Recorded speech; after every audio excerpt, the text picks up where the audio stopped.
Good morning, my beautiful, fabulous friends. Happy Wednesday, August 5th. I don't know where you are, how hot it is where you are, but where it is here in Oklahoma, man, it is blazing hot, and it's going to be even more so for the rest of the foreseeable week, at least. Hey, if you haven't done so yet, please make sure you hop over to YouTube and subscribe. That's the currency. That's the social currency these days, is you just subscribe to people, and they share amazing content like this. For those of you who have never watched before, my name is Patrick Almond. I own a digital marketing company called Stop Doing Nothing Media, and we broadcast on occasion, hopefully weekly, sometimes not, here out of the central US. And we talk about everything related to making your business better. We talk tactics, we talk strategy, we talk marketing automation, we talk AI for sure, dude. And if there's a dead giveaway right there that I was definitely born and raised a Valley boy. So, wherever you're watching from, please make sure you drop a comment. And yeah, I always like to see your comments also and your questions.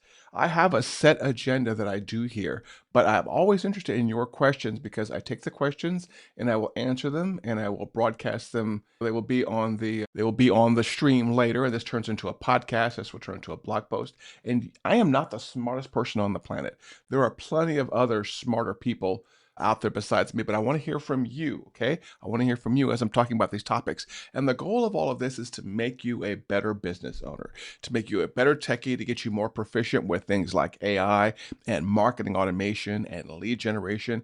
These are topics that I've been focusing on for, I don't know, the past, let me see, where are we right now? Probably 2.5 decades, maybe going on 3 decades. I don't know. But I just always love to hear your comments, especially your questions and where you are watching from. So I was going to read you off something that I always like to start off something with a little bit of wisdom. And I was going to read you off something that a brilliant friend sent for me yesterday. She runs her own business helping federal employees and their benefits. And she sent me, I had it hip just a second ago, of course. Here we go. Oh, goodness gracious. She sends me so many brilliant things via text, and I just got to scroll up and find the darn things. Let me see. Where was that she just sent? Oh, my goodness. I did have it ready. I swear I had it ready. I prepared. It was right there. And goodness gracious. And then I touched my phone screen and it just blew past me. So I will find something else that she sent that was really good. Or maybe I scrolled too far back. Let me see. She sends me really several brilliant things, and I want to read this particular one. It's been on my mind ever since she said it. But oh, here we go. I scrolled past it too fast. Okay, this is really great. I'm curious as your take on this. Okay, you already have the body of your last 1,000 meals, the mind of your last 1,000 conversations, and the bank account of your last 1,000 decisions. Nothing about your current situation is a mystery. It's a receipt. Okay, let's read that again. You already have the body of your last 1,000 meals, the mind of your last 1,000 conversations, and the bank account of your last 1,000 decisions. Nothing about where you are right now, your current situation, is a mystery. It's a receipt. Put another way, you are where you are right now because you made a million decisions to get to where you are right now. So if you wake up in the morning and say, how did I end up in this situation? How did I end up 50 pounds overweight? How did I end up broke AF? How did I end up as all that? You don't have to wonder. It's really dead simple as to how you got where you are right now. It's because of your choices and your decisions that you make every single day. They cannot be perfect, but they cannot be better. And that's one of the reasons I'm here. So, today, what I'm going to talk about is a topic I've talked about before about ways to basically delegate and give other people work to free up your time to do bigger, higher level things. Completely unrelated to high level, the CRM that we recommend also, okay? But this time I'm going to do it in the context of how you can use AI to do some of these things, okay? So I have a 5 list. Five, I call it the Playmakers Fire Yourself from the Day-to-Day list. And we're going to run through these 5 playmaker moves that I believe you can combine these with your best LLM or your best AI, whatever you want to call it. All these AIs are really called LLMs. Us nerds like to use the real terms. And you will accelerate your growth faster as a business owner. And even not as a business owner, you will basically free up your time to do bigger picture things and not focus on the small minutia kind of things. Okay. So the first one is, first of all, I want to talk about how you would do these in AI. Okay. I am a Claude person. Okay. A lot of the world is ChatGPT. A lot of us more nerdy people are Claude people. Some of you are Gemini people. Some of you are Perplexity people. It doesn't really matter. Okay. I try to give advice that is AI agnostic. Now, if you were to ask me one on one, I would know how to do all these in Claude, but I'm 100% sure these can be done in every single AI out there. And also probably most of these can be done with the free tier. I have the paid tier of at least two, but I believe most of what I'm going to share with you could be done with the free tiers of AIs. And the goal of these is to use AI to offload some of your brain, not a second brain. We're not talking about second brain kind of stuff. We're talking about just offloading part of your brain to basically free you up for the big picture things. Okay. The first one here I have on my Playmaker. Boy, you can tell where I grew up, right? Born and raised in LA. The first thing on my list here of Playmaker things that you can use to fire yourself from the day to day, if you will, is running a time audit. And my notes on here are track your week and then feed the log into your LLM of choice and ask it to sort every hour into only I can do this versus anyone can do this. So what this means is I want you to take your you don't have to do a minute by minute log, okay? But I want you to take what you maybe look at hour by hour at what you work on every single week.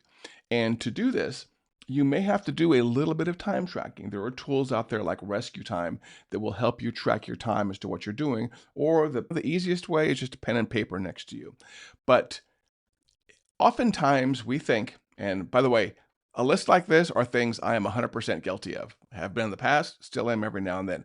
A lot of times when we are entrepreneurs, especially startup solo entrepreneurs, we look at different things that we do daily and we think, nobody else can do this but me. I have to be the one to do this. And what's amazing is 80% of that list is not true. I'm a big fan of the Pareto's principle, the whole 20/80 thing. So out of your list of 10 things, there's probably only two of them that you actually need to be doing. The rest can be described, documented, written down, and delegated. Now, people come back to me when I say this and they say, "Oh, Patrick, I don't have $1,000 a month to hire a VA." Okay. I'm not saying hire a VA. I'm saying start building the list now as to where you can either delegate something to an LLM or you can delegate it to another person who's really good at AI or an LLM and do it for you. And this is the first one right here. Is just look at your day-to-day calendar. Okay, I'm a big fan of filling up my calendar. And by filling up my calendar, I mean making sure that every block has something in it. That doesn't always mean I'm very busy. What it means is I don't want any open gaps where I'm just sitting there doing nothing. Okay. Give you a good example of this. I've taught a session a while back of basically how to make sure that at the beginning of the week, if you have any open gaps, fill them with something. Fill them with blogging, fill them with creating content, fill them with marketing calls. Don't have an hour just sitting there that says, I have no idea what I'm doing right now. I'll randomly pick a thing. Pre-plan that stuff. Okay. Pre-plan that stuff. And so what you should be doing is looking at your day-to-day, your hours, your 40, 50, 60, 70, 80 hours in some cases for some of you. And what you should be doing is you should be looking at all those tasks and figuring out only the 20% you have to do and offloading those either to your LLM of choice or to a VA or any kind of combination there. And this is really important because a lot of people in my world that work in marketing and AI, we're very tech focused and we can get lost in tech for hours. Raise your hand if you've ever had a tech problem or something wouldn't work or an API or an MCP wouldn't work. And all of a sudden you're 2 hours into the problem and you're like, oh, there goes my day. There goes my marketing time. There goes my lunchtime. There goes part of my relationship. Okay, we're going to stop that. We definitely do not do that. So if you want to use AI to start to free up your time, the first thing you have to do is run a time audit. And like I said, take a pencil and paper, put a notepad next to you and just start maybe every hour or every other hour, write down what you're doing. And then after you do that for a week or two, feed that into your LLM of choice and figure out what can we delegate? What can we either give to a VA, give to a friend, a partner, somebody else who I work with, or can we build an AI project to do it? Okay. Sometimes they're called agents. I'm a big fan of AI agents. I could talk for 6 hours on just a cool AI agent kind of stuff. Okay. So that's number one. Playmaker move one, run a time audit. Playmaker move two, which is one of the ones I've severely failed at, and anyone that works with me will tell you this, is document it once. So when you're talking about all of those things on that list that you don't have to do, that you can delegate, each one of those has some kind of SOP or some kind of process. And let me see if I can give you an example off the top of my head. A blog post writing, okay? I am not a great writer by any stretch of the imagination. This is why I do live streams over more live streams than I do blogging, is because I can talk for hours, but me sitting there on a keyboard banging out everything with the proper sentence structure and words and length and all that stuff, I am not good at. But what I am good at is documenting how I want my blogging done, okay? And this comes down to SOPs. Please raise your hand if you have one or more SOPs.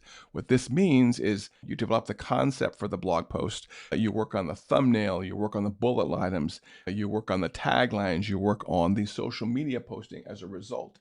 And then you can start to use this with a tool like Claude. Again, Claude's my LLM of choice, but you don't have to use that. What you can start to do is once you have this process, you can start to feed these standardized things into an LLM and have it build checklists for you or build SOPs for you. And then you store those in a central company location. So when you do have someone to work on it, here you go. Here's my blogging process right here. And Claude and all the other LLMs are good at doing that. By the way, just a quick slip in here. This is non-promotional, but more often than not these days, we spend a lot of time here at Stop Doing Nothing in ClickUp, okay? So oftentimes I'll use Claude directly or I will use Claude via ClickUp, and ClickUp has docs. And what we are trying to do more and more here is use ClickUp docs for our SOPs. We're not great at it, but we are getting better every single day. So document it once. And that first time is going to be a little bit painful. That first time, you're going to leave out some steps. That first time, you're probably going to make some mistakes. But start documenting the 80% that I was talking about earlier in the 80-20. Start documenting that so you feel good that when you hand it off to someone, okay, that they will do it your way. Oftentimes, we like to delegate. We like to hand off someone to someone and say, hey, Bob, here, go do my blog posting, okay? Patrick said I should delegate it to you. So here, just go write me a blog post and process it the way I would. And then Bob has, okay, here's a blog post. And then you get frustrated because you're like, that's not the way I would have done it. That's not the way I would have done the graphics or the phrasing or the title work or any of that. Document that shiz, okay? This is something that's funny because we could probably do a whole show on just on documentation or the lack thereof, okay? Document that stuff, put it in Google Docs. It's easy, cheap, and free. For those of you that use Asana, I bet you Asana has something like that. I don't know if Monday does. ClickUp 100% does. We go all in on ClickUp here every single day. So just document that once, and that way you can be sure it's done perfectly every single time. And that also gives you a way to judge the person doing the work. And by the way, you don't have to delegate it to a human. Goodness gracious. Raise your hand if you've created an AI agent recently, okay? This is exactly what AI agents are good for. I have an AI agent that helps me plan this show now. Didn't exist a week ago, didn't exist, I don't know if it existed 5 days ago, but I realized that there's a certain quality and a certain level where I want to take this show. And so Claude has an AI agent, not an AI agent, AI project inside of Claude now, where I just started brain dumping good ideas I've seen from other shows and how I want my shows to flow, how far ahead I want to get on my shows, how I want to structure my topics, how I want my pre, during, and post-production to be, okay? And my Claude AI agent is keeping me on track for this show, and we've already started working on next week's show, and the show 3 weeks out, going to start to line up guests, things like that. So these are all really good ideas I had in my head for how I want to do this live stream show, but I had to dump it out of my head. I had to get it out. And I'm going to have some more conversations over coffee, probably either later today or later this week, with my AI project in Claude to figure out, again, how to structure this show and how to continue to refine it and make it better. For those of you who have watched past shows, sometimes I'm not consistent. Sometimes I have things going on and I can't do a show or I do a low quality show. I'm tired of that shit. We are not doing that anymore. Okay. But to get the show I want, to get to the quality and level I want, I have to brain dump that out. Okay. Document it once. Playmaker move number 3, automate the repetitive stuff. This should be a given. This is a perfect use case for AIs, for agents, and for marketing automation. I've been in the marketing automation world now for a couple of decades. It started with, let me see if we can figure out how to go back here. It started with Thrive, which was Keep, which was Infusionsoft. Okay, that's where I cut my teeth. And since then, I have worked on so many marketing automation platforms. And the latest one is the High Level. We are high level certified admins, we are high level resellers. We kick some serious arse in the high level world.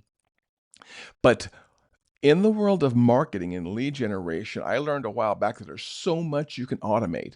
The things like the initial reach out, the cold reach out, the warm follow up, seeing how serious someone is in the lead generation world, seeing exactly what they want.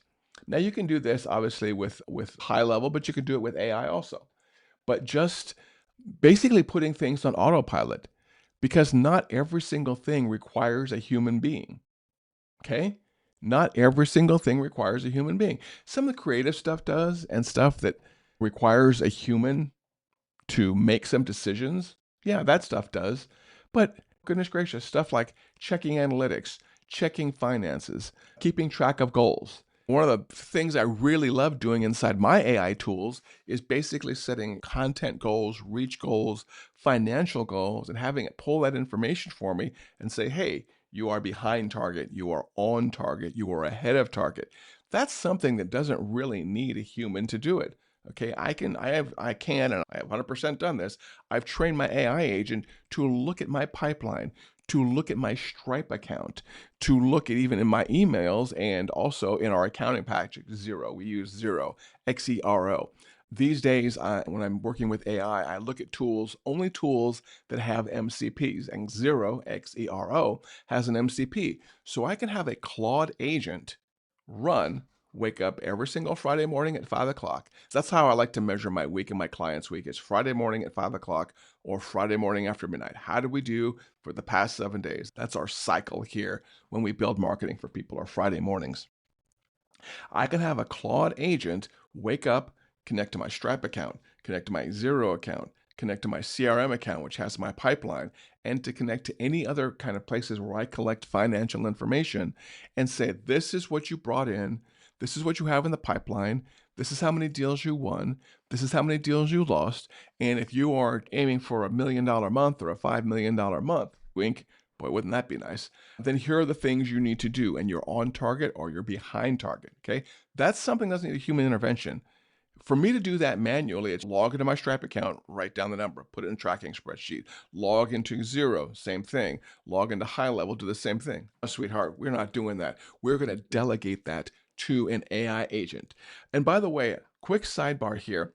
When I say AI agent, I'm just referring to tools that you can build that are like little miniature staff members, if you will. And AI agents are becoming very popular. Just about every tool I log into these days has AI agents. Claude has managed agents. ClickUp has agents. I believe Monday has agents. Asana has agents. High Level has agents. And you can build an agent, you can give it a role, you can tell the agent builder what fires up that agent, what wakes up that agent. Is it Friday at 5 o'clock in the morning? Is it when the temperature is over 75 degrees in your house? Is it when your revenue has hit a certain threshold? So an agent is like a sleeping person in your company, snores, does nothing most of the time, but wakes up on a triggering event and does a predefined set of tasks. I call mine my CFO agent, probably Clark or something with a C. I like to give them names, and it's really cool because when I do this in ClickUp, ClickUp actually builds me an org chart of me and my AI agents. And Clark, the CFO agent, does nothing most of the week. Okay? Clark is just asleep most of the week. Clark wakes up at 5 o'clock, about the same time I do. No, I think Clark may wake up right after midnight. I'm not quite sure. But Clark wakes up Friday morning, let's just call it Friday morning, And Clark goes to work. And Clark is really fast, okay? Clark can log into my Stripe account, my high level account. He's got all the credentials, my accounting, my Xero account. And in 5 minutes, maybe, that's a long stretch for Clark, Clark can give me my financials and tell me whether I'm behind target, on target, or ahead of target. So if you haven't done so, and please drop me a comment if you have, I want to hear if you're using AI agents yet. And if you're not, that's going to be another show where I'm going to, actually, it doesn't really matter or not. More than likely, it's going to be a show where we just start talking about how to build AI agents. It's a little bit harder in the LLMs directly. I consider AI knowledge like level 1, level 2, level 3. Level 1 is you just logging into ChatGPT and asking it a question. Level 2 is you build repetitive processes. And then level 3 is going to be agents. So there's going to be a future show where we just talk about agents. Okay, let's keep on moving. We got 30 minutes and I want to make sure I get you back to work on this fine Wednesday morning. Playmaker. So that was Playmaker move number 3, automate the repetitive stuff. And for those of you that are just tuning in, number 1 was run a time audit using AI. Number 2 was document it once using SOPs in AI. Make sure you do it in a tool of Google Drive or something like ClickUp, which we use. And then number 3, automate the repetitive stuff. Playmakers move number 4, delegate the decision, not just the task. See, what did I put here? Feed an LLM your past reasoning on a recurring call, refunds, hiring, practicing, pricing exceptions, to draft an if-then playbook your team can run without you. Ooh, yeah, this is one where I could see this. This is something, especially when it comes to financials, where you would normally have a human make the decision, okay? Let's say you have a customer sat issue, and the customer is pissed because for a certain reason, they felt goals were not met, or there's something quantifiable where you have criteria, you have hard criteria in your noggin up here where you can say, if this is true, then I will take this path. So if the customer had a certain benchmark or a certain KPI or a certain something to do, and we signed a contract to do it, and we did not do it, then that person deserves a refund, or that person deserves to have a certain action happen. So that's what number 4 is delegate the decision, not just the task. Feed an AI agent, if you will, your criteria for making a decision. Now, you can't always do this. If you're a creative person, for example, sometimes you can't use AI to say, oh, I want to use this color on a graphic versus this color. AI can do it, but I know creative people build brilliant things, and there are a lot of things that AI will never be able to replace, and one of them is creativity. But there are other binary quantifiable things in your business that you can set up an AI agent or an LLM, if you will, to decide for you. What's the priority of an incoming problem? We get a lot of requests. Sometimes our clients are like, this is broken, or I want this, or things like that. And you can look at the context of what they said and decide how urgent that is. Okay. Let's imagine somebody emails into us here at Stop Doing Nothing Media, and they say, my website is down. Please get it fixed ASAP. Okay. I can have an AI agent checking my email, seeing that from my client and saying, that is a high priority item. Anytime tech is not available, that is a high priority item. If a website's down, if a marketing automation isn't working, if something's inaccessible or there's a page missing or a page not found, that's a high priority item. Okay? And an LLM can build a ticket, mark it as high priority, and then send it to your team and say, hey, this is urgent. Okay? That didn't need to go through you. At the same time, a different company can open up a support ticket and say, here's a list of contacts I need to get imported. This is really urgent.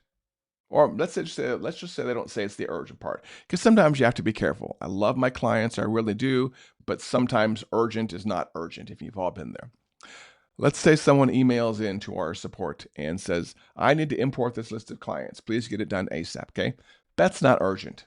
Nothing is broken. ASAP is good, and you can prioritize things into critical. I like critical, high, medium, and low. Those are the kind of urgencies you have when you deal with problems, right? To me, the first one, the top one, critical, is when something's actually broken. And you can't have a list of critical items. You can have maybe 1 or 2 critical items, but not everything is high priority. That's a business lesson I had to learn a long time ago. When someone says, When someone walks up to you and they say, "Oh, here's a list of things I want you to do, and it's high priority, and it's high priority, and it's high priority." No, no. One of them is a high priority. The others are mediums. And once you get the high done, a medium can move up to a high, but not everything in your task list or your trouble ticket list or when you're fighting fires, not everything is critical. Okay? Not everything is critical. I tell people you get one, maybe two critical items, but after that, everything's high and medium. And then as we knock out the criticals or as we knock out the highs, you move things up the tier. Okay? That's something that you can use AI to help you delegate. And I see a lot of AI work being done in help desk type systems. I'm building a help desk type system inside of my ClickUp, and that's going to be something that the AI agent is going to look at when someone fills out the form.